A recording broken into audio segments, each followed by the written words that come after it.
ಎಲ್ರಿಗೂ ನಮಸ್ಕಾರ. ನಮ್ಮ ನ್ಯೂಸ್ ಅಲರ್ಟ್ ಯೂಟ್ಯೂಬ್ ಚಾನಲ್ಗೆ ನಿಮಗೆ ಸ್ವಾಗತ. ನಾನು ಚಂದನ್. ತಲೆಕೆಟ್ಟ ನಟ ಕೊಟ್ಟಂತ ತಲೆಕೆಟ್ಟ ಸ್ಟೇಟ್ಮೆಂಟ್ಗೆ ಕನ್ನಡಿಗರು ಆಕ್ರೋಶವನ್ನ ಹೊರ ಹಾಕಿದ್ದ ಬೆಳವಣಿಗೆಗಳನ್ನ ನೀವು ಪ್ರತಿದಿನ ಗಮನಿಸ್ತಾ ಇದ್ದೀರಿ. ಆ ತಲೆಕೆಟ್ಟ ನಟ ಯಾರು ಅಂತಂದ್ರೆ ಕಮಲ್ ಹಾಸನ್. ಸೊ ಈ ಕಮಲ್ ಹಾಸನ್ ಕೊಟ್ಟಂತ ಸ್ಟೇಟ್ಮೆಂಟ್ ಏನು ಅನ್ನೋದು ನಿಮಗೆ ಆಲ್ರೆಡಿ ಗೊತ್ತಿದೆ. ನಮ್ಮ ಭಾಷೆಯಿಂದ ನಿಮ್ಮ ಭಾಷೆ ಹುಟ್ಟಿದ್ದು ಕನ್ನಡ ಅಂತ ಆತ ಒಂದು ವೇದಿಕೆಯಲ್ಲಿ ಹೇಳ್ತಾರೆ. ಆ ವೇದಿಕೆ ಯಾವುದು ಅಂತಂದ್ರೆ ಆತನ ಮುಂದೆ ಬರುವಂತ ಸಿನಿಮಾದ ಆಡಿಯೋ ಬಿಡುಗಡೆ ಸಮಾರಂಭದಲ್ಲಿ ಕೊಟ್ಟಂತ ಹೇಳಿಕೆ. ಸೊ ಯಾವ ಸಂದರ್ಭದಲ್ಲಿ ಹೇಳಿದ್ರು ಅಂತಂದ್ರೆ, ನಟ ಶಿವರಾಜ್ ಕುಮಾರ್ ಅವರು ಅಲ್ಲಿ ಒಬ್ರು ಅತಿಥಿಯಾಗಿ ಭಾಗವಹಿಸಿರ್ತಾರೆ, ಕನ್ನಡವನ್ನ ರೆಪ್ರೆಸೆಂಟ್ ಮಾಡೋದಕ್ಕೆ ಹೋಗಿರ್ತಾರೆ, ಕರ್ನಾಟಕವನ್ನ ಪ್ರತಿನಿಧಿಸೋದಕ್ಕೆ ಹೋಗಿರ್ತಾರೆ. ಆ ಸಂದರ್ಭದಲ್ಲಿ ಅವರ ಫ್ಯಾಮಿಲಿಯನ್ನು ಹೊಗಳುವ ಬರದಲ್ಲಿ ಈತ ಇರ್ಲಾರ್ಕೆ ಇರವೇ ಬಿಡ್ಕೊಳ್ಳೋ ಟೈಮ್ಗೆ ಅಂತ ನನಗೆ ಇದನ್ನು ಕೂಡ ಸೇರಿಸಿ ಹೇಳ್ಬಿಡ್ತಾನೆ. ಸೊ ಅದು ಎಲ್ಲೆಡೆ ವೈರಲ್ ಆಗುತ್ತೆ, ಜನ ಆಕ್ರೋಶವನ್ನ ವ್ಯಕ್ತಪಡಿಸ್ತಾರೆ, ನಾವು ಕೂಡ ಅದ್ರ ಬಗ್ಗೆ ಧ್ವನಿಯನ್ನು ಎತ್ತುತ್ತೀವಿ. ಅದೇ ರೀತಿ ಕನ್ನಡಿಗರು, ಕನ್ನಡದ ಗಾಳಿಯನ್ನ ಸೇವಿಸ್ತಕ್ಕಂಥವ್ರು, ಕನ್ನಡದ ಅನ್ನವನ್ನ ತಿಂತಾ ಇರ್ತಕ್ಕಂಥವ್ರು, ಕನ್ನಡದ ಮಣ್ಣಿನ ಋಣವನ್ನ ತೀರಿಸಬೇಕು ಅಂತ ಪ್ರತಿಯೊಬ್ಬ ಕನ್ನಡದ ಜನತೆ ಧ್ವನಿಯನ್ನ ಸೇರಿಸ್ತಾರೆ. ಆದ್ರೆ ಒಂದಷ್ಟು ಜನ ಧ್ವನಿನೇ ಎತ್ತಲಿಲ್ಲ, ಅದ್ರ ಬಗ್ಗೆ ಮಾತಾಡಲಿಲ್ಲ. ಅವ್ರನ್ನೆಲ್ಲ ನೆನೆಸ್ಕೊಂಡ್ರೆ ಇವರೆಲ್ಲ ಇಲ್ಲಿಗೆ ಇರ್ಬೇಕಾ ಅಂತ ಅನಿಸ್ತಿದೆ. ನಿಜಕ್ಕೂ ಬೇಸರವೂ ಕೂಡ ಆಗ್ತಿದೆ, ವಿಷಾದವನ್ನು ಕೂಡ ವ್ಯಕ್ತಪಡಿಸ್ಬೇಕು ಅಂತ ಅನಿಸಿದೆ ಅವ್ರ ಮನಸ್ಥಿತಿ ಬಗ್ಗೆ. ಓಕೆ, ಇದೆಲ್ಲ ಪಕ್ಕಕ್ಕೆ ಇಟ್ಬಿಡೋಣ. ಅದಾದ ನಂತರ ಏನಾಯ್ತು, ಈ ಕಡೆ ಕರ್ನಾಟಕದ ಜನ ಎಲ್ಲ ಆತನ ಬುದ್ಧಿ ಕಲಿಸ್ಬೇಕು ಅಂತಂದ್ರೆ ಅವ್ನ ಸಿನಿಮಾನ ಬಿಡುಗಡೆ ಮಾಡಬಾರ್ದು ಅಂತ ಯಾವಾಗ ಧ್ವನಿಯನ್ನ ಎತ್ತಿದ್ರು, ಆಗ ಫಿಲಂ ಚೇಂಬರ್ ಕೂಡ ಕಮಲ್ ಹಾಸನ್ ನೀವು ಕ್ಷಮೆ ಕೇಳಿದ್ರೆ ನಿಮ್ಮ ಸಿನಿಮಾವನ್ನ ರಿಲೀಸ್ ಮಾಡ್ತೀವಿ. ಇಲ್ಲಿ ಎರಡು ಥಾಟ್ ಇದೆ. ಒಂದು, ಹಿಂಗಾರ ಮಾಡಿ ಕ್ಷಮೆ ಕೇಳಪ್ಪ, ನಿನ್ನ ಸಿನಿಮಾವನ್ನ ನಾವು ಬಿಡುಗಡೆ ಮಾಡಬೇಕು ಅನ್ನೋಂಥದ್ದು ಒಂದಾದ್ರೆ, ಇನ್ನೊಂದು ಕಡೆ ನೀವು ಕ್ಷಮೆ ಕೇಳಿದ್ರೆ ನಿಮ್ಮ ಸಿನಿಮಾ ರಿಲೀಸ್ ಮಾಡ್ತೀವಿ ಅಂತ ಇನ್ನೊಂದು ಅವಕಾಶ ಕೊಟ್ಟಂಗೆ. ಸೊ ಎರಡು ತರ ಥಾಟ್ ಇತ್ತಿಲ್ಲಿ. ಅದಾದ ನಂತರ ಕಮಲ್ ಹಾಸನ್ ಏನ್ ಮಾಡಿದ್ರು, ನಾನು ಯಾವ ಕಾರಣಕ್ಕೂ ಕ್ಷಮೆ ಕೇಳಲ್ಲ, ನಾನು ಅದನ್ನ ಪ್ರೀತಿಯಿಂದ ಹೇಳಿರೋದು, ಲವ್ ವಿಲ್ ನೆವರ್ ಅಪಾಲಜೈಸ್ ಅಂತ ನಾನು ಹೇಳ್ತಾನೆ ವಯ್ಯ. ಅದಾದ ನಂತರ ಮಾಧ್ಯಮಗಳಲ್ಲಿ ಯಾವಾಗ ಸುದ್ದಿ ಪ್ರಕಟ ಆಗುತ್ತೆ, ಆಗ ಕನ್ನಡಿಗರಿಗೆ ಮತ್ತಷ್ಟು ಆಕ್ರೋಶ ಹೆಚ್ಚಾಗುತ್ತೆ. ಸಹಜವಾಗಿದ್ದು ಆತನ ಭಾಷೆಯಲ್ಲಿ ಇರ್ತಕ್ಕಂಥ ನಟನ ಬಗ್ಗೆ ಇಲ್ಲಿರೋರು ಯಾರು ಸ್ಟೇಟ್ಮೆಂಟ್ ಕೊಟ್ರೆ ಖಂಡಿತ ಅಲ್ಲಿರೋರ್ಗೂ ಕೂಡ ಭಾವನೆಗಳ ವಿರುದ್ಧಕ್ಕೆ ಅದು ವಿರುದ್ಧವೇ ಅದು. ಅದೇ ರೀತಿ ಕನ್ನಡಿಗರು ಯಾವಾಗ ರೊಚ್ಚಿದ್ರು, ಆಗ ಕಮಲ್ ಹಾಸನ್ ಶಾರ್ಟ್ ಕಟ್ ಅನ್ನ ಹುಡಿಕೊಳ್ತಾನೆ. ಆ ಶಾರ್ಟ್ ಕಟ್ ಏನಂತಂದ್ರೆ ಹೆಸರಲ್ಲೇ ಇದೆ, ಶಾರ್ಟ್ ಕಟ್ ಆಗ್ಬಿಡುತ್ತೆ ಬೇಗ ಅದು. ನಾನು ಈ ರೀತಿ ಯಾವ ಕಾರಣಕ್ಕೂ ಕ್ಷಮೆ ಕೇಳಲ್ಲ ಅಂತಂದ್ರೆ ಇವರು ಸಿನಿಮಾವನ್ನ ಬಿಡುಗಡೆ ಮಾಡೋದಕ್ಕೆ ಅವಕಾಶ ಮಾಡಿಕೊಡಲ್ಲ. ಹಾಗಾಗಿ ನಾನು ಕಾನೂನಿನ ಮೂಲಕ ನನ್ನ ಸಮಸ್ಯೆಯನ್ನ ಸರಿಪಡಿಸ್ಕೋಬಹುದು, ಬಗೆಹರಿಸ್ಕೋಬಹುದು ಅಂತ ಅನ್ಕೊಂಡು ಕರ್ನಾಟಕದ ಹೈಕೋರ್ಟ್ಗೆ ರಿಟ್ ಅರ್ಜಿಯನ್ನ ಸಲ್ಲಿಸ್ತಾನೆ. ಆ ರಿಟ್ ಅರ್ಜಿಯ ವಿಚಾರಣೆ ಇವತ್ತು ನಡೆಯುತ್ತೆ. ಇವತ್ತು ಕೋರ್ಟ್ ನಲ್ಲಿ ಏನೇನೆಲ್ಲ ಆಯ್ತು, ಜೊತೆಗೆ ಕಮಲ್ ಹಾಸನ್ ಇವತ್ತು ಫಿಲಂ ಚೇಂಬರ್ಗೆ ಲೆಟರ್ ಒಂದನ್ನು ಕೂಡ ಕಳಿಸಿದ್ದಾನೆ. ಆ ಲೆಟರ್ ಅಲ್ಲಿ ಏನಿದೆ, ಹೈಕೋರ್ಟ್ ಇವತ್ತು ತೀವ್ರ ತರಾಟೆ ತಗೊಂಡ ನಂತರ ಜಡ್ಜ್ಮೆಂಟ್ ಏನ್ ಕೊಡ್ತು ಅನ್ನೋದನ್ನ ನಾನು ನಿಮಗೆ ವಿವರವಾಗಿ ಎಕ್ಸ್ಪ್ಲೈನ್ ಮಾಡ್ತೀನಿ. ಅದಕ್ಕೂ ಮೊದಲು ಯಾರಾದರೂ ಹೊಸಬರು ನಮ್ಮ ಚಾನಲ್ಗೆ ಮೊದಲ ಬಾರಿಗೆ ಭೇಟಿ ಕೊಟ್ಟು ಈ ವಿಡಿಯೋನ ನೋಡ್ತಿದ್ರೆ ಸಬ್ಸ್ಕ್ರೈಬ್ ಮಾಡ್ಕೊಳ್ಳಿ, ಪಕ್ಕದಲ್ಲಿರುವಂತ ಬೆಲ್ ಐಕಾನ್ ಅನ್ನ ಕ್ಲಿಕ್ ಮಾಡಿ. ಓಕೆ, ಈಗ ಕೋರ್ಟ್ ನಲ್ಲಿ ಏನೇನೆಲ್ಲ ನಡೀತು ಅನ್ನೋದನ್ನ ನಾನು ನಿಮಗೆ ಒಂದು ವಾಟ್ಸ್ಆಪ್ ಅಲ್ಲಿ ಬಂದಿರತಕ್ಕಂಥ ಒಂದಷ್ಟು ಸಂದೇಶಗಳಿದೆ. ಅಂದ್ರೆ ಕೋರ್ಟ್ ಹಾಲ್ ನಲ್ಲಿ ಏನ್ ನಡೀತದಲ್ಲ ಅದನ್ನ ನಾವು ಯಾವ ಕಾರಣಕ್ಕೂ ಕೂಡ ಮಾಧ್ಯಮಗಳಲ್ಲಾಗ್ಲಿ ಸೋಷಿಯಲ್ ಮೀಡಿಯಾಗಳಲ್ಲಾಗ್ಲಿ ಬಳಸೋಂಗಿಲ್ಲ, ಆ ತುಣುಕುಗಳನ್ನ, ವಿಡಿಯೋ ತುಣುಕುಗಳನ್ನ. ಸೊ ಕೋರ್ಟ್ ಹಾಲ್ ನಲ್ಲಿ ನಡೆದಂತ ಸಂಭಾಷಣೆ ಏನಿದೆ ಅನ್ನೋದನ್ನ ನಾನು ನಿಮಗೆ ಎಕ್ಸ್ಪ್ಲೈನ್ ಮಾಡ್ತೀನಿ. ಸೊ ವಿಚಾರಣೆ ಆರಂಭ ಆಗುತ್ತೆ. ಈ ಕಡೆ ಕಮಲ್ ಹಾಸನ್ ಅವರ ಪರವಾಗಿ, ಅಂದ್ರೆ ಅವರ ಚಿತ್ರಸಂಸ್ಥೆ ಏನಿದೆ ಅದಕ್ಕೆ ಸಂಬಂಧಪಟ್ಟ ಹಾಗೆ ಅವರ ಪರವಾದಂತ ವಕೀಲರು ಇಲ್ಲಿ ವಾದವನ್ನ ಆರಂಭ ಮಾಡ್ತಾರೆ. ಏನಂತಂದ್ರೆ, ಕಮಲ್ ಹಾಸನ್ ಹೇಳಿಕೆ ವಿರೋಧಿಸಿ ಚಿತ್ರಕ್ಕೆ ವಿರೋಧ ವ್ಯಕ್ತವಾಗ್ತಿದೆ ಇವರ ಆನರ್ ಅಂತ ಇವರು ಆರಂಭ ಮಾಡ್ತಾರೆ. ಸೊ ಜಡ್ಜ್ ಕೂಡ ಯಾರು ವಕೀಲರು ಅಂತಂದ್ರೆ ಧ್ಯಾನ್ ಚಿನ್ನಪ್ಪ ಅಂತ, ನಮ್ಮ ಕರ್ನಾಟಕ ಮೂಲದವರೇ, ಅವ್ರ ಪರವಾಗಿ ವಾದವನ್ನ ಆರಂಭ ಮಾಡಿದಂಥವ್ರು. ಸೊ ಈ ಕಡೆ ನಮ್ಮ ನ್ಯಾಯಮೂರ್ತಿಗಳು ಎಂ ನಾಗಪ್ರಸನ್ನ ಅವರ ಪೀಠದಲ್ಲಿ ಇವತ್ತು ವಿಚಾರಣೆ ಆರಂಭ ಆಗುತ್ತೆ. ಸೊ ಜಡ್ಜ್ ಏನ್ ಹೇಳ್ತಾರೆ ಅಂತಂದ್ರೆ, ಆಡಿಯೋ ರಿಲೀಸ್ ಕಾರ್ಯಕ್ರಮದಲ್ಲಿ ಕಮಲ್ ಹೇಳಿಕೆ ನೀಡಿದ್ರು, ಅದಕ್ಕೆ ಸಂಬಂಧಪಟ್ಟಾಗಲ್ವಾ, ಓಕೆ, ಅವ್ರು ಕ್ಷಮೆ ಕೇಳಿದ್ರಾ, ಜಡ್ಜ್ ಕೇಳ್ತಿರೋಂಥದ್ದು. ಜೊತೆಗೆ ಈ ವೇಳೆ ಶಿವರಾಜ್ ಕುಮಾರ್ ಕೂಡ ಅಲ್ಲೇ ಇದ್ರು. ಅವ್ರು ಕ್ಷಮೆ ಕೇಳಿದ್ರೆ ಮಾತ್ರ ಈ ಅರ್ಜಿಯನ್ನ ನಾವು ಪರಿಗಣಿಸ್ತೀವಿ ಅಂತ ಜಡ್ಜ್ ಮುಂದಿನ ಹೇಳಿಕೆಯನ್ನ ಕೊಡ್ತಾರೆ. ಅದಾದ ನಂತರ ಅವ್ರು ಕಮಲ್ ಹಾಸನೇ ಇರಲಿ, ಯಾರೇ ಇರಲಿ, ನೆಲ ಜಲ ಜನ ಈ ವಿಚಾರದಲ್ಲಿ ಯಾವ ಕಾರಣಕ್ಕೂ ರಾಜಿ ಇಲ್ಲ ಅನ್ನುವಂಥದ್ದನ್ನ ಸ್ಪಷ್ಟವಾಗಿ ಜಡ್ಜ್ ಅವರ ಪರ ವಕೀಲರಿಗೆ ತಿಳಿಸ್ತಾರೆ. ಅದಾದ ನಂತರ ಜನ ಭಾವನೆಗಳನ್ನ ಹೊಂದಿದ್ದಾರೆ, ಯಾವುದೇ ಭಾಷೆಯಿಂದ ಕನ್ನಡ ಭಾಷೆ ಹುಟ್ಟಿದೆ ಅಂದ್ರೆ ಹೆಂಗೆ, ನ್ಯಾಯಮೂರ್ತಿ ಪ್ರಶ್ನೆಯನ್ನ ಮಾಡ್ತಿರ್ತಕ್ಕಂಥದ್ದು. ಅವರು ಮೊದಲು ಕ್ಷಮೆಯನ್ನ ಕೇಳಲಿ, ಆಮೇಲೆ ಈ ಅರ್ಜಿಯನ್ನ ನಾವು ಪರಿಗಣಿಸ್ತೀವಿ. ಈ ಹಿಂದೆ ಸಿ ರಾಜಗೋಪಾಲ್ಚಾರಿ ಕೂಡ ಈ ರೀತಿಯ ಒಂದು ಸ್ಟೇಟ್ಮೆಂಟ್ ಅನ್ನ ಹೇಳಿದ್ರು, ಅವರು ಕ್ಷಮೆ ಕೇಳಿದ್ರು. ಅದಾದ ನಂತರ ಎಲ್ಲ ಸರಿಯಾಗ್ಲಿಲ್ವಾ ಅಂದ್ರೆ, ಸಿ ರಾಜಗೋಪಾಲ್ಚಾರಿ ಅಂತಂದ್ರೆ ತಮಿಳುನಾಡಿನ ಫಾರ್ಮರ್ ಮಿನಿಸ್ಟರ್, ಎಕ್ಸ್ ಮಿನಿಸ್ಟರು, ಭಾರತ ರತ್ನವನ್ನ ಪಡ್ಕೊಂಡಂತವ್ರು. ಇವರು ಕೂಡ ಇದೇ ರೀತಿ ಸ್ಟೇಟ್ಮೆಂಟ್ ಅನ್ನು ಕೊಟ್ಟಿದ್ರು. ಕನ್ನಡ ತಮಿಳಿನಿಂದ ಹುಟ್ಟಿದ್ದು, ಈಗ ಅದು ಸ್ವತಂತ್ರ ಭಾಷೆಯಾಗಿದೆ ಅಂತ ಹೇಳಿರ್ತಾರೆ. ಅದಾದ ನಂತರ ದೊಡ್ಡದಾಗಿ ವಿಚಾರ ಯಾವಾಗ ಉದ್ವಿಗ್ನ ಆಗುತ್ತೋ ಆಗ ಅವರು ಕ್ಷಮೆಯನ್ನ ಕೇಳ್ತಾರೆ. ಸೊ ಅದೇ ರೀತಿ ಜಡ್ಜ್ ಆ ಒಂದು ಘಟನೆಯನ್ನ ಇಲ್ಲಿ ನೆನಪು ಮಾಡಿಕೊಂಡು ಈ ರೀತಿ ಸಿ ರಾಜಗೋಪಾಲ್ಚಾರಿ ಕೂಡ ಈ ರೀತಿಯ ಒಂದು ಹೇಳಿಕೆಯನ್ನ ನೀಡಿದ್ರು. ಅದಾದ ನಂತರ ಅವರು ಕ್ಷಮೆಯನ್ನ ಕೇಳಿದ್ರು. ಅದೇ ರೀತಿ ಕಮಲ್ ಹಾಸನ್ ಕ್ಷಮೆ ಕೇಳಿದ್ರೆ ಪರಿಸ್ಥಿತಿ ತಣ್ಣಗಾಗ್ತಿತ್ತು. ಸೊ ಅವ್ರು ಕ್ಷಮೆ ಕೇಳದೆ ಆಟಿಟ್ಯೂಡ್ ತೋರಿಸ್ತಿದ್ದಾರೆ. ಇವತ್ತಿನ ಪರಿಸ್ಥಿತಿಗೆ ನೀವೇ ಹೊಣೆ ಅಂತ ಕಮಲ್ ಹಾಸನ್ ಅವರಿಗೆ ನೇರವಾಗಿ ಜಡ್ಜು ತಿವಿತಾ ಇದ್ದಾರೆ ಇಲ್ಲಿ. ಅದಾದ ನಂತರ ನಾನು ಕೂಡ ತಗ್ ಲೈಫ್ ಸಿನಿಮಾವನ್ನ ನೋಡಲು ಬಯಸಿದ್ದೆ, ಆದ್ರೆ ಈಗ ನೋಡಲು ಸಾಧ್ಯವಿಲ್ಲ ಅಂತ ಜಡ್ಜು ಈ ಸಂದರ್ಭದಲ್ಲಿ ಹೇಳ್ತಾರೆ. ಸೊ ಅದಾದ ನಂತರ ಒಂದು ಹೇಳಿಕೆ ಸಮಾಜವನ್ನ ಬದಲಿಸಬಹುದು, ನಿಮ್ಮ ನಿಲುವನ್ನ ಬೇಗ ತಿಳಿಸಿ. ಅಂದ್ರೆ ನೀವು ಕೊಡುವಂತ ಒಂದು ಸ್ಟೇಟ್ಮೆಂಟ್ ಸಮಾಜವನ್ನ ಬದಲಿಸಬಹುದು. ಸೊ ನೀವು ಕೊಡುವಂತ ಸ್ಟೇಟ್ಮೆಂಟ್ ಇನ್ನೊಂದು ಕಡೆ ಸಮಾಜವನ್ನ ಆಕ್ರೋಶವನ್ನು ಮಾಡಬಹುದು. ಸೊ ಹಾಗಾಗಿ ಬೇಗನೆ ತಿಳಿಸಿ ಅಂತ ಹೇಳ್ತಾರೆ. ಅಂದ್ರೆ ನೀವು ಕ್ಷಮೆಯನ್ನ ಕೇಳಲೇಬೇಕು ಅಂತ ಜಡ್ಜಿಲಿ ತಾಕೀತು ಮಾಡಿ ಅವರ ಪರ ವಕೀಲರಿಗೆ ಹೇಳಿಸ್ತಾ ಇರುವಂತದ್ದು. ಸೊ ಅದಾದ ನಂತರ ಕನ್ನಡಿಗರ ಭಾವನೆಗಳಿಗೆ ಹಾನಿ ಮಾಡಿ ಈಗ ಕ್ಷಮೆ ಕೇಳೋದಿಲ್ಲ ಅಂದ್ರೆ ಹೇಗೆ ಅಂದ್ರೆ ಕಮಲ್ ಹಾಸನ್ ಹೇಳಿರ್ತಾರಲ್ಲ, ನಾನು ಯಾವ ಕಾರಣಕ್ಕೂ ಕ್ಷಮೆ ಕೇಳಲ್ಲ, ಲವ್ ವಿಲ್ ನೆವರ್ ಅಪಾಲಜೈಸ್ ಅಂತ ಹೇಳಿರ್ತಾರಲ್ಲ ಕೇರಳದ ತಿರುವನಂತಪುರಂನಲ್ಲಿ. ಅದಕ್ಕೆ ಸಂಬಂಧಪಟ್ಟಾಗೆ ಜಡ್ಜ್ ಹೇಳ್ತಾರೆ, ಯಾವ ಕಾರಣಕ್ಕೂ ನಾನು ಕ್ಷಮೆ ಕೇಳೋದಿಲ್ಲ ಅಂದ್ರೆ ಏನು, ವಾಕ್ ಸ್ವಾತಂತ್ರ್ಯ ಎಂದರೆ ಬೇರೆಯವರ ಭಾವನೆಗಳಿಗೆ ಹಾನಿ ಮಾಡುವುದಲ್ಲ. ಅಂದ್ರೆ ಕಮಲ್ ಹಾಸನ್ ಅವರು ಅದೇ ಪ್ರೆಸ್ ಮೀಟ್ ಅಲ್ಲಿ ಹೇಳ್ತಾರೆ, ನಾವು ಡೆಮೋಕ್ರೆಟಿಕ್ ಕಂಟ್ರಿಲಿ ಇದ್ದೀವಿ, ಫ್ರೀಡಮ್ ಆಫ್ ದ ಸ್ಪೀಚ್ ಇದೆ, ನಾವು ಮಾತಾಡ್ಬೋದು ಅಂತ.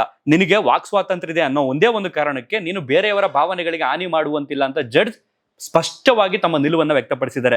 ಸಾಕಷ್ಟು ಕೋಟಿ ಬಂಡವಾಳ ಹಾಕಿದ್ದೀರಿ ಅಂತ ಹೇಳಿದ್ರೆ ಅಂದ್ರೆ ಇವರು ರಿಟ್ ಅರ್ಜಿಯಲ್ಲಿ ಸಲ್ಲಿಸಿರ್ತಾರಲ್ಲ, ಏನ್ ಸಲ್ಲಿಸಿರ್ತಾರೆ ಗೊತ್ತಾ ರಿಟ್ ಅರ್ಜಿನ, ನಾನು 300-400 ಕೋಟಿ ಇನ್ವೆಸ್ಟ್ ಮಾಡಿದ್ದೀನಿ ಈ ಸಿನಿಮಾಗೆ, ಆ ಕಾರಣದಿಂದ ಈ ಸಿನಿಮಾವನ್ನ ಕರ್ನಾಟಕದಲ್ಲಿ ರಿಲೀಸ್ ಮಾಡಲ್ಲ ಅಂತ ಫಿಲಂ ಚೇಂಬರ್ ಹೇಳಿದೆ. ಜೊತೆಗೆ ಜನರು ಕೂಡ ಆಕ್ರೋಶವನ್ನ ವ್ಯಕ್ತಪಡಿಸಿದ್ದಾರೆ. ನಾನು ಕಾನೂನಿನ ಮೊರೆ ಹೋಗಿದ್ದೀನಿ, ನನ್ನ ಸಿನಿಮಾವನ್ನ ರಿಲೀಸ್ ಮಾಡೋದಕ್ಕೆ ನೀವು ಅವಕಾಶವನ್ನ ಮಾಡಿಕೊಡ್ಬೇಕು ಕರ್ನಾಟಕದಲ್ಲಿ, ಹಾಗೇನೆ ಪೊಲೀಸರ ಬಂದೋಬಸ್ತನ್ನು ಕೂಡ ನೀವು ಕೊಡಬೇಕು ಚಿತ್ರಮಂದಿರಗಳಿಗೆ ಅಂತ ಈತ ಕೇಳ್ಕೊಂಡಿರ್ತಕ್ಕಂಥದ್ದು.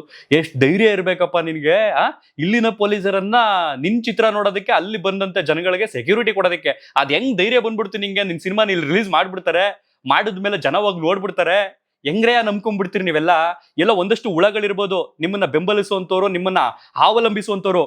ಎಲ್ಲಾ ಕನ್ನಡಿಗರು ಇಲ್ಲ, ಶುದ್ಧ ಕನ್ನಡಿಗರಿದ್ದಾರೆ ಇಲ್ಲಿ, ಪರಿಶುದ್ಧ ಕನ್ನಡಿಗರಿದ್ದಾರೆ ಇಲ್ಲಿ. ಯಾರೋ ಬೆರಕೆಗಳಿರ್ಬೇಕು ಅಷ್ಟೇ ನಿನ್ನನ್ನ ಜೈ ಹೂ ಆಹನಕ್ಕೆ. ಪಕ್ಕಾ ಕನ್ನಡಿಗರು ಯಾವತ್ತು ಇವತ್ತಲ್ಲ, ನಿಂದಿನ್ ಯಾವ ಸಿನಿಮಾ ಬಂದ್ರು ಇಲ್ಲಿಗೆ ಮುಗೀತು. ನಾವು ತಮಿಳಾಗ್ಲಿ ತೆಲುಗಾಗ್ಲಿ ಎಲ್ಲರನ್ನೂ ಕೂಡ ಗೌರವಿಸ್ತೀವಿ, ಯಾಕೆಂತಂದ್ರೆ ಭಾಷೆ ಗಡಿ ಬೇಡ ಸಿನಿಮಾಗಳಿಗೆ. ಹಿಂದೆ ನಾನು ಹೇಳ್ತಿದ್ದೆ ನಮ್ಮ ಭಾಷೆನಲ್ಲಿ ರಿಲೀಸ್ ಮಾಡಿದ್ರೆ ಮಾತ್ರ ನೋಡ್ತೀವಿ ಅಂತ, ಬಟ್ ಇಲ್ಲಿನ ಜನ ಅದಕ್ಕೆ ಸಪೋರ್ಟ್ ಕೊಡ್ಲಿಲ್ಲ. ಮೂಲ ಭಾಷೆನೇ ಬೇಕು ಅಂತ ರಿಸೀವ್ ಮಾಡ್ಕೋಬೇಕಾದ್ರೆ ನಾವು ಪರ್ಚ್ಕೊಂಡು ಏನ್ ಸಂಬಂಧ ಅಂತ ಅಂದ್ಬಿಟ್ಟು ಯಾವ್ದಾರ ಬರ್ಲಿ ಗೌರವಿಸ್ರಪ್ಪ ಬಂದವ್ರನ್ನ, ಅತಿಥಿಗಳು, ಅತಿಥಿ ಸತ್ಕಾರ, ಅತಿಥಿ ದೇವೋಭವ, ಇಲ್ಲಿರೋ ಅಲ್ಲಿ ಸಿನಿಮಾ ರಿಲೀಸ್ ಆಗುತ್ತೆ. ಬಟ್ ಯಾವ ಕಾರಣಕ್ಕೂ ನಮ್ಮ ಭಾಷೆನಲ್ಲಿ ಮೂಲ ಭಾಷೆನಲ್ಲಿ ನಿಮ್ಮ ಸ್ಟೇಟ್ಗಳಲ್ಲಿ ರಿಲೀಸ್ ಮಾಡಿದ್ರೆ ನೀವು ಯಾರು ಕೂಡ ಹೋಗಿ ನೋಡಲ್ಲ. ಹಂಗ ಅನ್ಕೊಂಡು ಇವರು ಡಬ್ಬಿಂಗ್ ಚಾರ್ಜ್ ವೇಸ್ಟ್ ಆಗುತ್ತೆ ಅಂತ ಅನ್ಕೊಂಡು ಇವ್ರು ಮಾಡೋದಿಲ್ಲ, ನಿಮ್ಮ ಭಾಷೆನಲ್ಲೇ ರೆಡಿ ಮಾಡ್ಕೊಂಡ್ ಬಿಡ್ತಾರೆ. ಸೊ ಇದು ಮ್ಯಾಟ್ರು. ಸೊ ಅದಾದ ನಂತರ ಜಡ್ಜ್ ಇದೆಲ್ಲ ಪ್ರಶ್ನೆ ಮಾಡ್ಬಿಟ್ಟು, ಸಾಕಷ್ಟು ಕೋಟಿ ಬಂಡವಾಳ ಹಾಕಿದ್ದೀರಿ ಅಂತ ನೀವು ಹೇಳ್ತೀರಿ, ಪರವಾಗಿಲ್ಲ ಕ್ಷಮೆ ಕೇಳ್ಬಿಡಿ ಒಂದು ಮಾತು ಅಂತ ಜಡ್ಜ್ ಹೇಳ್ತಾರೆ. ಅದಾದ ನಂತರ ಕಮಲ್ ಹಾಸನ್ ಹೇಳಿಕೆ ಇರುತ್ತಲ್ಲ, ಕೊಟ್ಟಂತ ಸ್ಟೇಟ್ಮೆಂಟ್, ಹಂಗಾರೆ ನನ್ನ ಭಾಷೆಯಿಂದ ನಮ್ಮ ತಮಿಳಿಂದ ನಿಮ್ಮ ಕನ್ನಡ ಹುಟ್ಟಿದ್ದು ಅಂತ ಹೇಳಿರ್ತಾನಲ್ಲ, ಅದು ಆ ವಿಡಿಯೋ ತುಣುಕನ್ನು ಕೂಡ ಇವತ್ತು ಕೋರ್ಟ್ ನಲ್ಲಿ ಪ್ರಸಾರ ಮಾಡಿ ಜಡ್ಜ್ ವೀಕ್ಷಣೆ ಮಾಡ್ತಾರೆ. ಅದಾದ ನಂತರ ಕರ್ನಾಟಕದ ಜನತೆ ನಿಮ್ಮಿಂದ ಕ್ಷಮೆಯನ್ನ ಕೋರಿದಾರೆ ಅಷ್ಟೇ, ಪತ್ರದಲ್ಲಿ ನೀವು ಯಾವುದೇ ಕ್ಷಮೆಯನ್ನ ಕೋರೇ ಇಲ್ವಲ್ಲ, ಅಂದ್ರೆ ರಿಟ್ ಅರ್ಜಿಯಲ್ಲಿ ನೀವೇನು ಕ್ಷಮೆಯನ್ನ ಕೇಳಿಲ್ವಲ್ಲ. ಜೊತೆಗೆ ಒಂದು ಭಾಷೆಯಿಂದ ಇನ್ನೊಂದು ಭಾಷೆ ಹುಟ್ಟಿಲ್ಲ. ನೀನು ಹೇಳಿರುವಂತ ಹೇಳಿಕೆಗೆ ಜಡ್ಜ್ ಕೊಡ್ತಾ ಇರುವಂತ ಆನ್ಸರ್ ಇದು, ಒಂದು ಭಾಷೆಯಿಂದ ಇನ್ನೊಂದು ಭಾಷೆ ಯಾವ ಕಾರಣಕ್ಕೂ ಹುಟ್ಟಿಲ್ಲ, ನೀವೇನಾದ್ರೂ ಇತಿಹಾಸಕಾರರ ಅಂತ ಜಡ್ಜು ನೇರವಾಗಿ ಕಮಲ್ ಹಾಸನ್ ಅವ್ರಿಗೆ ಅವರ ವಕೀಲರ ಮೂಲಕ ಪ್ರಶ್ನೆಯನ್ನ ಕೇಳಿರ್ತಕ್ಕಂಥದ್ದು. ಜೊತೆಗೆ ಯಾವ ಮಾನದಂಡ ಇಟ್ಕೊಂಡು ನೀವು ಕೋರ್ಟ್ಗೆ ಅರ್ಜಿ ಹಾಕಿದಿರಾ, ಇದು ನನಗೆ ಬೇಕಾಗಿದ್ದು. ಯಾವ ಯೋಗ್ಯತೆ ಐತೆ, ಯಾವ ನೈತಿಕ ಅರ್ಹತೆ ಐತೆ ಅಂತ ಅನ್ಕೊಂಡು ಯಾವ ಮಾನದಂಡದ ಮೇಲೆ ನೀನು ಕೋರ್ಟ್ಗೆ ಅರ್ಜಿ ಹಾಕಿದ್ಯಪ್ಪ. ಕರ್ನಾಟಕದ ಜನತೆ ಕೇಳಿರೋದು ಕೇವಲ ಕ್ಷಮೆ ನಿನ್ಗೆ. ನೀನ್ ಅಂತದ್ರಲ್ಲೇ ದಿಮಾಗ್ ತೋರಿಸ್ಕೊಂಡು ಸಿನಿಮಾ ರಿಲೀಸ್ ಮಾಡ್ಕೊಡಕ್ಕೆ ಅವಕಾಶ ಮಾಡ್ಕೊಡಿ, ಪೊಲೀಸರನ್ನ ಬಂದೋಬಸ್ತ್ ಇಟ್ಕೊಡಿ ಅಂತ ಕೇಳಿದೆಯಲ್ಲ, ನಿನ್ಗೆ ಯಾವ ಮಾನದಂಡ ಇದೆಯಪ್ಪ, ಯಾವ ಆಧಾರದ ಮೇಲೆ ನೀನು ಅರ್ಜಿಯನ್ನ ಹಾಕಿದ್ಯಾ ಅಂತ ಕೇಳಿದ್ದಾರೆ. ಜೊತೆಗೆ ನಿಮ್ ಸಿನಿಮಾ ಯಾವುದೇ ತೊಂದರೆ ಇಲ್ಲದೆ ನಡಿಬೇಕು ಅಂದ್ರೆ ನೀವು ಕನ್ನಡಿಗರನ್ನ ಕ್ಷಮೆ ಕೇಳಲೇಬೇಕು. ಸೊ ಇದಾದ ನಂತರ ಮಧ್ಯಾಹ್ನ 2:30 ತನಕ ನಿಮಗೆ ಟೈಮ್ ಅನ್ನ ಕೊಡ್ತೀವಿ. ಅದ್ರ ಒಳಗಡೆ ನಿಮ್ಮ ನಿಲುವನ್ನ ಸ್ಪಷ್ಟವಾಗಿ ತಿಳಿಸಿ ಕೋರ್ಟ್ಗೆ ನೀವು ಕ್ಷಮೆಯನ್ನ ಕೇಳಿದ್ದೆ ಆದ್ರೆ ಅದಕ್ಕೆ ಅವಕಾಶ ಮಾಡ್ಕೊಡೋಣ, ಮುಂದಿನ ಏನಿದೆ ನಿರ್ಧಾರ ಅದನ್ನ ಪ್ರಕಟ ಮಾಡೋಣ ಅಂತ ಜಡ್ಜ್ 2:30 ತನಕ ಕೋರ್ಟ್ ಆದೇಶವನ್ನ ಹಾಗೆ ಹಿಡಿದಿಟ್ಕೊಂಡಿರ್ತಾರೆ. ಸೊ ಅದಾದ ನಂತರ ಮತ್ತೆ 2:30 ನಂತರ ವಿಚಾರಣೆ ಆರಂಭ ಆಗುತ್ತೆ. ಅಲ್ಲಿ ತನಕ ಈ ಕಮಲ್ ಹಾಸನ್, ಮಂಡು ಹಾಸನ್ ಯಾವ ಕಾರಣಕ್ಕೂ ಕ್ಷಮೆಯನ್ನ ಕೇಳಲ್ಲ. ಸೊ ಅದಾದ ನಂತರ ಮತ್ತೆ ವಾದ ವಿವಾದ ಶುರುವಾಗುತ್ತೆ. ವಾಣಿಜ್ಯ ಮಂಡಳಿಗೆ ಕಮಲ್ ಹಾಸನ್ ಇದೇ ಸಂದರ್ಭದಲ್ಲಿ ಬೆಳಗ್ಗೆನೆ ಒಂದು ಲೆಟರ್ ಕಳಿಸಿರ್ತಾರೆ. ಆತ ಕಳಿಸಿರೋದೇನು, ನಾನು ಕನ್ನಡಿಗರ ಭಾವನೆಗಳಿಗೆ ಎಲ್ಲೂ ಕೂಡ ನೋವುಂಟು ಮಾಡಿಲ್ಲ, ನಾನು ಹಂಗೆ ಹೇಳಿಲ್ಲ ಹಿಂಗೆ ಹೇಳಿಲ್ಲ, ನಾನು ಹಂಗ್ ಪುಂಗ್ದೆ ನಾನು, ದಯವಿಟ್ಟು ಅನುವು ಮಾಡ್ಕೊಡಿ ಅಂತ ಈ ಕಡೆ ವಾಣಿಜ್ಯ ಮಂಡಳಿಗೂ ಕೂಡ ಪತ್ರ ಬರೀತಾರೆ. ಆ ವಾಣಿಜ್ಯ ಮಂಡಳಿ ಪತ್ರವನ್ನು ಅವರ ಪರ ವಕೀಲರಾದಂಥ ಧ್ಯಾನ್ ಚಿನ್ನಪ್ಪ ಅವರು ಕೋರ್ಟ್ಗೆ ಸಬ್ಮಿಟ್ ಮಾಡ್ತಾರೆ. ಅದನ್ನು ಕೂಡ ಅಲ್ಲಿ ಓದ್ತಾರೆ. ಸೊ ಓದಾದ ನಂತರ ಜಡ್ಜು ಆ ಲೆಟರ್ ಓದಾದ್ಮೇಲೆ ಅವ್ರ ವಕೀಲರಿಗೆ ಕೇಳ್ತಾರೆ, ಆ ಒಂದು ಪದ ಎಲ್ಲಿ, ಯಾವ್ದು ಆ ಪದ ಅಂತಂದ್ರೆ ಕ್ಷಮೆ ಕೇಳಿರುವಂತ ಪದ ಎಲ್ಲಿ ಅಂತ ಜಡ್ಜ್ ಕೇಳ್ತಾರೆ. ಎಲ್ಲವೂ ಸರಿಯಾಗಿದೆ, ಇದರ ಜೊತೆಗೆ ಯಾರ ಭಾವನೆಗಾದರೂ ನಾನು ನೋವುಂಟು ಮಾಡಿದ್ರೆ ಕ್ಷಮೆ ಕೇಳ್ತೀನಿ ಅಂತ ಹೇಳಿದ್ರೆ ಸರಿಯಾಗಿ ಹೋಗ್ತಿತ್ತಲ್ವ ಅಂತ ಜಡ್ಜ್ ಅವ್ರ ಪರ ವಕೀಲರು ಕೇಳ್ತಾರೆ. ಅದಾದ ನಂತರ ಅವರ ವಕೀಲರು ಹೇಳುವಂಥದ್ದು ಏನಂತಂದ್ರೆ, ಕಮಲ್ ಹಾಸನ್ ಅವರಿಗೆ ಕನ್ನಡದ ಬಗ್ಗೆ ಯಾವುದೇ ದುರುದ್ದೇಶವಿಲ್ಲ, ಆಡಿಯೋ ಬಿಡುಗಡೆ ಕಾರ್ಯಕ್ರಮದಲ್ಲಿ ಈ ಮಾತುಗಳನ್ನ ಆಡಿದ್ದಾರೆ ಅಷ್ಟೇ. ಈ ಸಂದರ್ಭದಲ್ಲಿ ಕನ್ನಡದ ಸೂಪರ್ ಸ್ಟಾರ್ ಶಿವರಾಜ್ ಕುಮಾರ್ ಸಹ ಇದ್ರು ಅಂತ ಧ್ಯಾನ್ ಚಿನ್ನಪ್ಪ ಅವರು ಹೇಳ್ತಾರೆ. ಸೊ ಆಗ ಜಡ್ಜ್ ಹೇಳೋದೇನು ಅಂತಂದ್ರೆ, ಹೌದು ಶಿವರಾಜ್ ಕುಮಾರ್ ಸಹ ಇದ್ರು, ಈತ ಕೊಟ್ಟಂತ ಸ್ಟೇಟ್ಮೆಂಟ್ಗೆ ಇಲ್ಲಿ ಶಿವರಾಜ್ ಕುಮಾರ್ ಅವರಿಗೆ ಅನುಭವಿಸ್ತಾ ಇದ್ದಾರೆ ಈಗ. ಜನ ಎಲ್ಲ ಅವರನ್ನು ಕೂಡ ವಿರೋಧ ವ್ಯಕ್ತಪಡಿಸಿದ್ದಾರೆ. ಸೊ ಈತ ಕ್ಷಮೆ ಕೇಳಲೇಬೇಕು ಅಂತ ಹೇಳ್ತಾರೆ.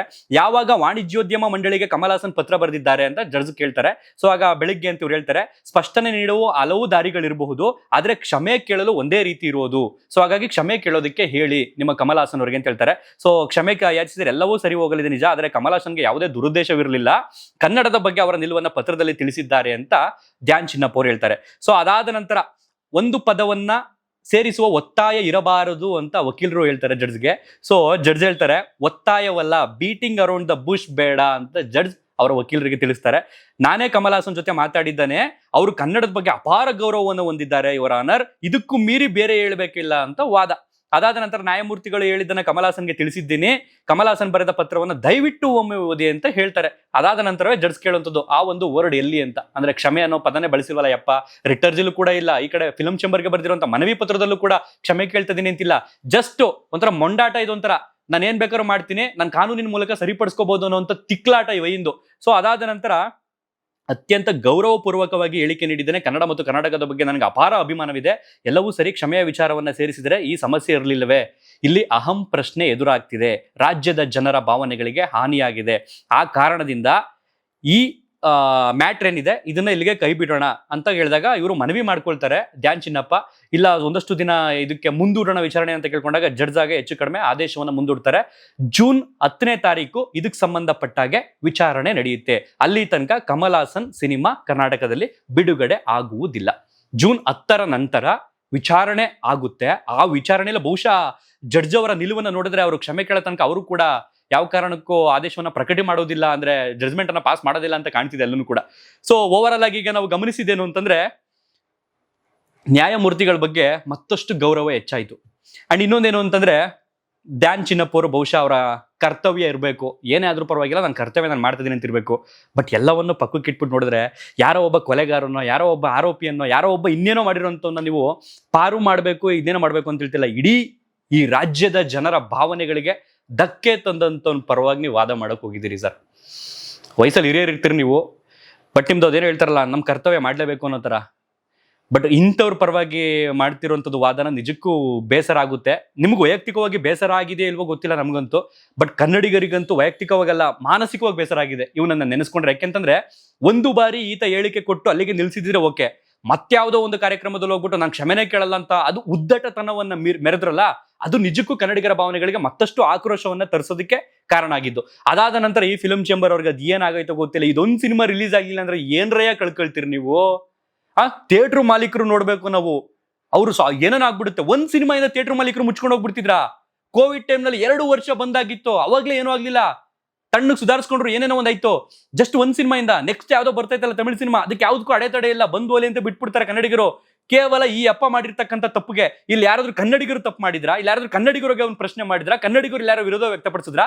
ತಾನೇ ಗಿಂಡ್ಕೊಂಡು ತಾನೇ ರಕ್ತ ಬರ್ಸ್ಕೊಂಡು ಯಾರೋ ನನ್ಗೆ ರಕ್ತ ಬರ್ಸ್ಬಿಟ್ಟವ್ರೆ ಅಂತ ಅವ್ನು ಹೇಳಿದ್ರೆ ಹೆಂಗ್ ಸಾಧ್ಯ ಅದು? ಹೆಂಗ್ ನೀವು ಅವನನ್ನ ಹೋಗಿ ಕ್ಷಮೆ ಕೇಳು, ನಿನ್ ಕ್ಷಮೆ ಕೇಳು ಅಂತ ಹೋಗಿ ಬಿದ್ದಿದ್ದೀರಿ ನೀವು ಅವನಿಂದೆ? ನಿಜಕ್ಕೂ ನಾಚಿಕೆ ಆಗ್ತೈತೆ ನಿಮ್ಗಳ ಈ ನಿಲುವನ್ನ ನೋಡಿದ್ರೆ. ಇನ್ ಕೆಲವೊಂದು ಹುಳಗಳು ಇವನೇನೇ ತಪ್ಪು ಮಾಡಿದ್ರು ಇವನೇ ಸರಿ, ಇವನೇ ದೊಡ್ಡ ಪುಡಾಂಗು, ಇವನೇ ದೊಡ್ಡ ಪಂಟ ಅನ್ನೋ ರೇಂಜಲ್ಲಿ ಅವನನ್ನ ಇದು ಮಾಡ್ತಾ ಇದ್ರಿ. ಒಂದ್ ನೆನ್ಪಿಡ್ಕೊಳ್ಳಿ, ಅತಿಥಿಯನ್ನ ಮನೆಗೆ ಕರಿತೀವಿ, ಆ ಅತಿಥಿಗೆ ಒಂದ್ ಬೆಳ್ಳಿ ತಟ್ಟೆಯಲ್ಲಿ ಊಟ ಹಾಕೊಟ್ಟಿರ್ತೀವಿ, ತಿಂದ ಉಂಡ ನಗ್ನಗ್ತಾ ಬಾಯಿ ಮಾಡ್ಬಿಟ್ಟು ಒಳ್ಳೇದಾಗ್ಲಿ ಅಂತ ಬಯಸ್ಬಿಟ್ಟು ಕಳಿಸಿದ್ರು ಅವನು ಒಳ್ಳೇದಾಗ್ಲಿ ಅಂತ ಕಳಿಸ್ಬೋದು. ಅವ್ನು ತಿನ್ ತಟ್ಟೆಲಿ ಏತ್ಬಿಟ್ರೆ ಅದನ್ನ ತಗೊಂಡು ತಿಂತೀರೇನೋ ನೀವು? ಅವನು ಸಪೋರ್ಟ್ ಮಾಡ್ತಿರೋಂಥವ್ರು, ಅವ್ನು ಏತ್ಬಿಟ್ಟೋಗಿರೋ ತಗೊಂಡು ತಿಂತೀರಾ ನೀವು? ನೀವು ಮಾಡ್ತಿರೋ ಕೆಲಸನೇ ಅದು. ಅವನು ಸಪೋರ್ಟ್ ಮಾಡ್ತಿರೋಂಥವ್ರು ಅತಿಥಿ ಉಂಡ ತಟ್ಟೆಯಲ್ಲಿ ಏತು ಹೋದಂತ ಅತಿಥಿ ಅದನ್ನ ನೀವು ತಿಂದು ತಿಥಿ, ಇದೇ ಆಗಿರೋಂಥದ್ದು. ಇನ್ ಕೆಲವರು ಯಾರ ಎಮ್ಮ ಫಿಲ್ಮ್ ಆಕ್ಟರ್ ಅಂತ ಎಮ್ಮ ಅದೇ 6 ತಿಂಗಳಿಗೆ 3 ತಿಂಗಳಿಗೆ ಕಾಣಿಸ್ಕೊತಾಳೆ, ಎಮ್ಮ ಏನೋ ಯಾವ್ದೋ ಭಾಷೆಗೆ ಸಂಬಂಧಪಟ್ಟಂಗೆ ಯಾವ್ದೋ ಚಾರ್ಟ್ ಆಗಿಲ್ಲಂತೆ, ಅದೇನೋ ಮನೆಲ್ಲ ಉಗಿತಾ ಇದ್ರು ಜನ. ಮಾನ ಮರ್ಯಾದೆ ಇರ್ಬೇಕು ಅವ್ರುಗಳಿಗೆಲ್ಲ. 6 ತಿಂಗಳಿಗೋ 3 ತಿಂಗಳಿಗೆ ಬಂದ್ಬಿಟ್ಟು ಕನ್ನಡದ ಬಗ್ಗೆ ಮಾತಾಡೋಂಥವ್ರು. ಕನ್ನಡದ ಬಗ್ಗೆ ಮಾತಾಡೋದಕ್ಕೆ ಪ್ರತಿ ಕ್ಷಣವೂ ಬೇಕು, ಪ್ರತಿ ನಿಮಿಷವೂ ಬೇಕು. ತನ್ನ ಉಸಿರಲ್ಲಿ, ತನ್ನ ಮಾತಲ್ಲಿ, ವ್ಯಾವಹಾರಿಕವಾಗಲಿ, ಸಾಂಸ್ಕೃತಿಕವಾಗಲಿ, ಅಥವಾ ಮನೇಲಿ ಬದುಕೋದಿಕ್ಕಾಗ್ಲಿ, ಮನೇಲಿರುವಂಥ ಸುತ್ತಮುತ್ತ ವಾತಾವರಣದಲ್ಲಾಗ್ಲಿ ಕನ್ನಡ ಬೇಕು. ಅಲ್ಲೆಲ್ಲೋ ಫಾರಿನ್ಗೆ ಹೋಗ್ಬಿಟ್ಟು ಇಂಗ್ಲೀಷ್ ಮಾತಾಡೋದು, ಟಸೋ ಪುಸೋ ಅಂತ ಮಾತಾಡೋದು, ಇಲ್ಲಿ ಬಂದ್ಬಿಟ್ಟು ಕರ್ನಾಟಕದ ಬಗ್ಗೆ ಏನ್ ದೊಡ್ಡ ಇತಿಹಾಸಕಾರೇ ಎಮ್ಮ ಹಾಕೊಂಡ್ಬಿಟ್ಟು ಚಾರ್ಟ್ ಹಾಕ್ಬಿಟ್ಟು ಇದೇ ಫೈನಲ್ ಅಂತ ಹಾಕ್ಬಿಟ್ಲು. ಏನು ಭಾರತದ ರಾಷ್ಟ್ರಪತಿ ನೋಡು ಈ ಅಮ್ಮ. ಮಾನ ಮರ್ಯಾದೆ ಇಲ್ದೇ ಇರೋಂಥವು ಕೆಲವು ಕರ್ನಾಟಕದಲ್ಲಿ ಬದುಕ್ತಿದ್ದೀರಿ. ನಿಮ್ಮ ಹತ್ರ ಒಳ್ಳೊಳ್ಳೆ ದುಡ್ಡು ಐತಲ್ಲ, ನಿಮಗೆ ಭಾಷೆ ಗೊತ್ತಲ್ಲ, ಹೋಗಿ ಎಲ್ಲರೂ ಬೇರೆ ಕಡೆ ಬದುಕಿ ಬಿಟ್ಬಿಡಿ. ಇಲ್ಲಿನ ಕನ್ನಡಿಗರ ಭಾವನೆಗಳನ್ನ ಯಾಕೆ ಕೆರಳಿಸ್ತೀರಿ? ಒಬ್ರು ಜಡ್ಜು ಉನ್ನತ ಸ್ಥಾನದಲ್ಲಿರುವಂತವ್ರು. ಸಾಮಾನ್ಯ ಜ್ಞಾನ ಬೇಡವಾ ನಿಮ್ಗಳಿಗೆ ಅಷ್ಟೂ? ಜಡ್ಜ್ ಇವನಿಗೆ ಉಗಿದ್ರ ಜೊತೆಗೆ ಇಲ್ಲಿರುವಂತವ್ರು ಕೆಲವರಿಗೂ ಉಗಿಬೇಕಿತ್ತು. ಭಾಷೆ ಬಗ್ಗೆ ಅಭಿಮಾನ ಬೆಳೆಸ್ಕೊಳ್ಳಿ ಅಂತ. ನಿರಭಿಮಾನಿಗಳ ನಾಚಿಕೆ ಆಗ್ಬೇಕು ನಿಮ್ಮಂತವ್ರಿಗೆಲ್ಲ. ಓವರ್ಲ್ ಆಗಿ ಈತನ ಸಿನಿಮಾ ರಿಲೀಸ್ ಆಗ್ತಿಲ್ಲ ಕರ್ನಾಟಕದಲ್ಲಿ. ಫಿಲಂ ಚೇಂಬರು ಹೋಗೋನ್ ಕಾಲಿಗಾರ ಬಿದ್ಬಿಡಿಯತಿಗೆ ಕ್ಷಮೆ ಕೇಳಪ್ಪ ಅಂತ. ಇತ್ತಾಗ 16 ಮಾಡ್ಬಿಡಿ ನೀವು ಹೋಗಿ. ನೀವು ಅವನ ಹಿಂದೆ ದುಂಬಾಲು ಬಿದ್ದಿರೋದು ನೋಡ್ತಿದ್ರೆ ನಿಜಕ್ಕೂ ನಾಚಿಕೆ ಆಗ್ತೈತೆ. ಅವ್ನ್ ಬಂದು ನಿಮ್ಮ ಹಿಂದೆ ಬೀಳ್ಬೇಕು. ಈ ತರ 300 ಕೋಟಿ ಹಾಕಿರೋ ಅವನು ನಿಮ್ಗೇನ್ ದರ್ದು? ಥಿಯೇಟರ್ ಮಾಲೀಕರು ಬದುಕ್ಬಿಡ್ತಾರೆ. ಎಷ್ಟು ಬದುಕ್ಬಿಡ್ತಾರೆ? ಅವ್ನ ಸಿನಿಮಾಗಳು ಎಷ್ಟು ಕಲೆಕ್ಷನ್ ಮಾಡ್ಬಿಡ್ತಿತ್ತು? 1 ಡೇ 2 ಡೇ, 2ನೇ ದಿನ 3ನೇ ದಿನಕ್ಕೆ ಫ್ಲಾಪ್ ಆಯ್ತು ಅಂದ್ರೆ ಮುಗ್ದೋಯ್ತು. ಅದಾದ ನಂತರ ಅವನೇ ಬಂದು ನಿಮ್ಗೆ ಪ್ರತಿದಿನ ಇಟ್ಟಾಗ್ತಾನ? ಮಾನ ಮರ್ಯಾದೆ ಇಲ್ದವ. ಒಟ್ಟಾರೆಯಾಗಿ ಇವತ್ತು ನಡೆದಂತ ವಿಚಾರಣೆಗೆ ಸಂಬಂಧಪಟ್ಟ ಎಲ್ಲ ಮಾಹಿತಿನೂ ಕೂಡ ನಾನು ನಿಮಗೆ ಸ್ಪಷ್ಟವಾಗಿ ತಿಳಿಸಿದ್ದೀನಿ. ಸೊ ಮುಂದಿನ ದಿನಗಳಲ್ಲಿ ಏನಾಗುತ್ತೆ, ಈ ಮೊಂಡು ಹಾಸನ್ ಯಾವ ಕಾರಣಕ್ಕೂ ಕ್ಷಮೆ ಕೇಳಲ್ಲ ಅಂತ ಗೊತ್ತಾಯ್ತು. ಬೇಡ, ಅವ್ನ ಕ್ಷಮೆ ನಮ್ಗೆ ಏನಕ್ಕೆ ಬೇಕು? ಹೋಗ್ಲಿ, ಏನಕ್ಕೆ ಬೇಕು? ಅದರಿಂದ ಏನ್ ಸಿಗುತ್ತೋ ಹೋಗ್ಲಿ. ಈ ರೀತಿ ತಪ್ಪು ಮಾಡೋದು, ಅದನ್ನ ಪ್ರಮೋಟ್ ಮಾಡ್ಕೊಳ್ಳೋದು, ಎಲ್ಲರ ವರ್ಡ್ ಆಫ್ ಮೌತ್ ಮಾಡ್ಕೊಳ್ಳೋದು, ಅದ ನಂತರ ಕ್ಷಮೆ ಕೇಳೋದು, ಅದಾದ ನಂತರ ತನ್ನ ಬಿಸ್ನೆಸ್ ಅನ್ನ ಇನ್ಕ್ರೀಸ್ ಮಾಡ್ಕೊಳ್ಳುವಂಥದ್ದು, ಇದೇ ಆಗ್ತಿರುವಂಥದ್ದು ಪ್ರತಿ ಬಾರಿಯೂ ಕೂಡ ಕರ್ನಾಟಕದಲ್ಲಿ. ಬೇಡ, ಕ್ಷಮೆ ಕೇಳಿದ್ರು ಅಷ್ಟೇ, ಕ್ಷಮೆ ಕೇಳಿದ್ರು ಅಷ್ಟೇ. ಸಿನಿಮಾ ರಿಲೀಸ್ ಆಗೋದಕ್ಕೆ ಯಾವ ಕಾರಣಕ್ಕೂ ಅವಕಾಶ ಮಾಡ್ಕೊಡೋದೇ ಬೇಡ ಕರ್ನಾಟಕದಲ್ಲಿ. ಅಪ್ಪಿ ತಪ್ಪಿ ರಿಲೀಸ್ ಆಯ್ತು ಅಂತಂದ್ರೂ ಧಿಕ್ಕರಿಸಿ ನೋಡಕ್ ಹೋಗೋದೇ ಬೇಡ. ಏನಾಗುತ್ತೆ? ಅವ್ನ ಸಿನಿಮಾ ನೋಡಿಲ್ಲ ಏನಾಗೋಕಿತ್ತು? KGF ರಾಕಿ ತರ ಏನಾರ ದೊಡ್ಡ ಸಾಮ್ರಾಜ್ಯ ಕಟ್ಬಿಡ್ತಿದ್ರೆ ಬೆಳಗ್ಗೆ ಹೋಗ್ಬಿಟ್ಟು ಅವ್ನ ಸಿನಿಮಾ ನೋಡ್ಬಿಟ್ಟು ಎಂಥದ್ದು ಇಲ್ಲ ತಾನೆ. ಜಸ್ಟ್ ಮನೋರಂಜನೆ ಅಷ್ಟೇ ತಾನೇ ಸಿಗ್ತಿದೆ 2 ಅವರಲ್ಲಿ. ಬಿಟಾಕಿ ಮರ್ತು ಮತ್ತೊಂದು ವಿಡಿಯೋದಲ್ಲಿ ಸಿಗ್ತೀನಿ. ಧನ್ಯವಾದ, ಥ್ಯಾಂಕ್ ಯು. ಸಾಧ್ಯವಾದರೆ ಇದನ್ನ 4 ಜನಕ್ಕೆ ಶೇರ್ ಮಾಡಿ. ಕನ್ನಡ ಅಭಿಮಾನವನ್ನ ಬೆಳೆಸಿಕೊಳ್ಳಿ. ಕನ್ನಡವನ್ನ ಪ್ರತಿ ಶಬ್ದದಲ್ಲೂ ಬಳಸಿಕೊಳ್ಳಿ. ಕನ್ನಡ ಉಳಿಯುತ್ತೆ, ಕನ್ನಡ ಬೆಳೆಯುತ್ತೆ. ನೀವು ಯಾರು ಅದನ್ನ ಬೆಳೆಸಬೇಕಾಗಿಲ್ಲ, ಏನು ನೀರು ಹಾಕ್ಬೇಕಾಗಿಲ್ಲ. ಅದಕ್ಕೆ ಇರೋದೇ ಸಾಕು ಕನ್ನಡ. ಆ ಇಂದ ಅಕ್ಷರದವರೆಗೂ ಇದೆ. ಅದನ್ನ ಬಳಸಿದ್ರು ಸಾಕು ನಾವು. ಕನ್ನಡ ಬೆಳೆಯುತ್ತೆ, ಉಳಿಯುತ್ತೆ. Thank you.